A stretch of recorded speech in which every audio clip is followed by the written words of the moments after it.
sa headlines kan mga barata, proyektong Convention Center as in Center for Safety and Resiliency kang lokal na gobyerno kang Naga, pareho nang may nakatagamang pondo. PDEA Camarines Sur pinagpresentar sa lokal na gobyerno kang Naga ang tulong bagong drug-cleared barangay. 3.8 million pesos na illegal na droga na recover kang PDEA sa search warrant operation. NCF Tigers champion sa Bukal Season 4 Basketball Tournament. Diyos marhay na hapon. Ako si Mark Mendoza, ang saindong tagapaghatod bareta. Pinag-anunsyar na ni Mayor Nelson Ligacion kan subagong aga ang pagkakaigwa na subuot nin siguradong pondo kan duwang dakulang proyekto kan lokal na gobyerno kan Siyudad ng Naga. Kung ano ang mga proyektong ini, aramon ta sa report ni Melvin Machado. May duwang dakulang proyekto ang lokal na gobyerno kang Naga. Iniiyo ang pagpatuglok ng Convention Center as in ang Center for Safety and Resiliency sa Balatas Development Area. Kasubagong aga pinag-anunsyar ni Mayor Nelson Ligacion na igwanang nakuha ang pondo ang lokal na gobyerno para digdi. 500 million pesos ang para sa Convention Center as in 400 million pesos para sa Center for Safety and Resiliency na iyong mainot na magpuon. Ining Cesar ang mainot dahil forbidding na. Ini kaya sa Cesar, nakapalaman ini, itong initial pa lang na 45 million, nakapalaman na po ini duman sa proposed budget, duman sa inaapod na NEP, National Expenditure Program, na pigsumiti kan Executive Department sa Kongreso. So, daiman na po ito binago. Kaya, sa iraruman po baga kan regulasyon ngunyan, kan gobyerno, national as in local, as early as November, as early as December, for as long as kabali na duman sa proposed budget, ang sarong proyekto, pwede nang ibid. Ang issuance kan notice to proceed will have to come in the month of January. Posibleng na itulos mabilog ang 500 million pesos na pondo para sa Convention Center. Alagad, pinag-asigurar subot si Mayor Ligacion ka nagtatabang sa syudad na syertong mapupunduhan ang nasabing proyekto. In fact, kan Friday, hali ako sa Legazpi City, kaulay ko po si nagtatabang sa Satuya. And tigtawanan po ako nin asigurasyon. Base duman sa pig-present ko for additional budget, total nga base nga sa experience mi, dahil man yan natatapos sa sarong taon. So, kung dahil nga makompleto si budget for this coming year sa 2024. So, may siring na assurance. Ang pagkakaigwa ng Convention Center sa Siyudad kang Naga ang naikonsulta sa mga negosyante kang taon 2019 pa sinakaguno ng pag-uyon. Itutugdok ini sa Upper Barangay kang Naga. Para sa GNN TV 48 Naga, Melvin Machado, Newswave. Mientras tanto, naglalauman si Mayor Nelson Ligacion na matatawanan aksyon ang reorientation kan Naga Airport na yaon sa Banawaan in Pili Camarines Sur na dakulang tabang oras na mahaman ang Convention Center kang Siyudad ng Naga. Igwaman subuot ning kadipisilan kung mababa sa Siyudad ng Legazpi asin liwat na mabiyahe pasiring digdi sa Siyudad ng Naga ang mga maatinder nin convention sa syudad. However, igwang difficulty po na anticipate po ako. Ano po yan?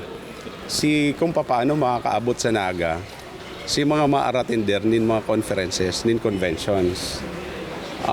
Ang preferred po kan mga participants by plane. Kaya lang ang biyahe ta po duwa lang. 'Di ba? Eroplano, saro sa aga, saro sa udto o kaya hapon. So, by bus po yan. O kaya through Legazpi. Tapos mabiyahe na naman. Papunta po digdi. Ang pwedeng gibuhon, Legazpi, pero susundoon.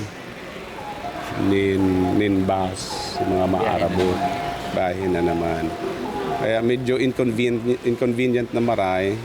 Kaya po baga, nagmamaot po kita na mapo na si reorientation, rehabilitation kan airport dyan po sa Pili. Sa iba pang bareta, Tulong barangay sa siyudad ng Naga ang pinagpresentar kan PDEA Camarines Sur sa mga lokal na opisyal kan siyudad sa panginginotman ni Mayor Nelson Ligacion matapos na maging drug-plagued barangay. Ini kinababalihan kan Barangay Bagong Bayan Sur, Concepcion Grande asin Barangay Dayangdang. Ang sarong lugar na salbado sa epekto kan illegal na droga ang magayon subuot na istaran asin mas madali ang pag-asenso. We are very pleased to inform you na 3 pong barangay ang nadagdag ngayon sa as drug cleared sa Naga City. Ito po yung Dayangdang, DYD, Concepcion Grande at saka yung Bagong Bayan Sur. Panago sa mga bareta, nakatalaan na mag-urulay ang Station Commander kan Police Station Number 2 asin punong Barangay Michael Oliva matapos na magsayuma subuot ang Barangay Kapitan na maging mandatory witness sa sarong bypass operation sa saindang barangay kang nakalis na simana. Naglalauman si Police Colonel Nelson Pacalso na dain na ini mangyayari. So, na-extrahan na natin si Station 2 kasi sa kanya yun na kausapin si Chairman. Alamin ano talaga ang baka may rason naman. So, kausapin na, tanungin, katulad din ng mga other barangay officials, siyempre, kung hindi kaya ni Kapitan or kung hindi pwede si Kapitan, di yung pwedeng other barangay officials. So, yun, titingnan natin yun bago tayo gumawa pa ng additional actions. Mientras tanto, maging PDEA Camarines Sur ang nakapanisyaman sa nagkapirang opisyal kan barangay na nagduduwa-duwa na maging testigo sa nagkapirang anti-drug operation sa mga barangay kan siyudad ng Naga. So far, okay naman po yung mga barangay official, but there are some barangay officials na very reluctant. At the same time, parang ayaw po mag-appear sa atin. Sa pagbabalik kan news break, 3.8 million pesos na illegal na droga na recover sa search warrant operation kan PDEA Bicol. Yan asin iba pang mga bareta sa pagwalta kan GNN TV. 48 Naga News Break.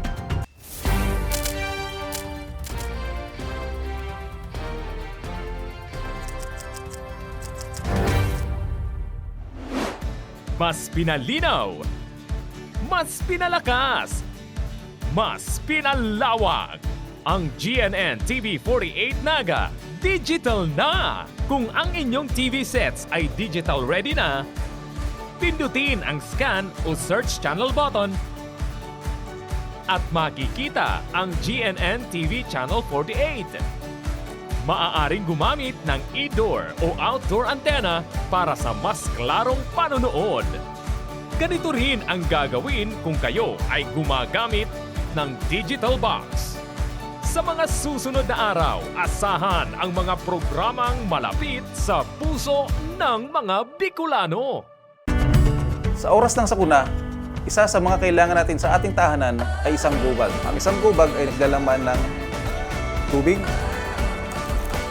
mga dilata at biscuits upang hindi tayo magutom, energy bars or energy drink, first aid kit, communication devices tulad ng flashlights at batteries, whistles o pito, portable radio at extra cellphone. Mas mabuti kung meron tayong prepaid load guard. Tools tulad ng Swiss knife at gunting. Maaari din tayo magdagdag ng lubid. At huwag natin kakalimutan ang hygiene kit. Naglalaman ng sabon, tissue, toothpaste, toothbrush at face mask. Sa lahat ng oras, laging bukas, nakahanda ang aming tanggapan. Tandaan, ang Bicolanong alerto, pirming protektado. Naghahanap ka ba ng one-day printing? Look for AET Ads. We offer tarpaulin printing, billboards, panflex, laser cutting, and stainless for quality signages and many more. Your signage is the face of your business. Kaya ano pang hinihintay mo? I-level up mo na ang signages at billboard mo. Matatagpuan sa Pabidon 4, Door 5, Panganiban Drive, Naga City, in front of Boy Scout and Girl Scout of the Philippines. Sa Central Branch, located at Barangay Dinaga, Naga City, Salbay, Barangay Sagpon, Daraga Albay. For inquiries, you may call or text at 205-5322 or 0998-952-7485 and look for Mr. Willis Soliman. AAT Ads ka na, your one-day quality printing.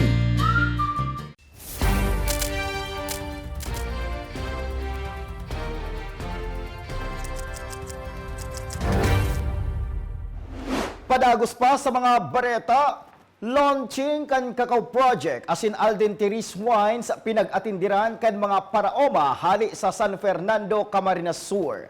Yan ang aramon ta sa report ni Jerome Breeze. Matrayon pong piglunsar ang The Cacao Project ni Luis Mabolo asin Alden Teresa Wines ni Alden Maria Bonota sa Sarong Hotel sa Naga. Napigatindiran man ini kan Department of Trade and Industry, MNCCI asin ni Mayor Fermin Mabolo kan San Fernando na obhetong may promote ang lokal na produkto nga premium chocolate liquor o baligang wine infused with chocolate. Sigun kay Ablan kan DTI inan primerong pagkakataon sa Bicol na may nailunsar na produktong lokal sa lugar na pang world class ang kalidad kan produkto. We're very happy to participate in very historical. Historical kasi this is first of Bicol in the Philippines. Ngayon pa ako naaraman ng similar project na launch kumbaga nationwide. So this is really something to be proud about, lalo na sa tuyang mga taga-Camarines. So it really deserves all our support.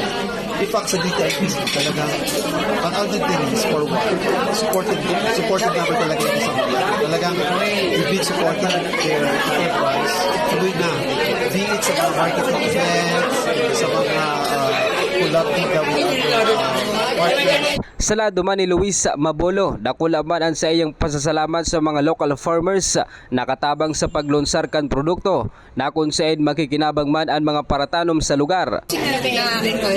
First ever event kung saan na-feature tayo ng mga cacao wines and mga chocolate products, mga cacao at tablea ng mga ating mga farmers para kumain. I just want to congratulate them kasi ang gagaling po talaga nila. And of course, napaka-successful po ng launch natin. We've seen, we've heard, at narinig natin yung mga testimonya ng mga farmers. We heard from PJ Ablan, from our Department of Agriculture, and we find that it's incredibly successful. At ito po ay isang celebration ng mga local na produkto. Sa parte kan lokal na gobyerno kan San Fernando, naglalao man si Mayor Fermin Mabolo na may promote ini sa merkado tanganing aprobitsaran na mabakal. Mag-create ng hanap buhay sa mga tao na matauning sustainable hanap buhay na makakatabang sa gabi. Mabago ka yung economic landscape na taga-dito sa mga. So, kung punta mag-create ng produkto na hopefully tangkilitin market and mai-promote ang idea na local is the new premium. So, when you say local is the new premium, ito kaya ang pagpubunta.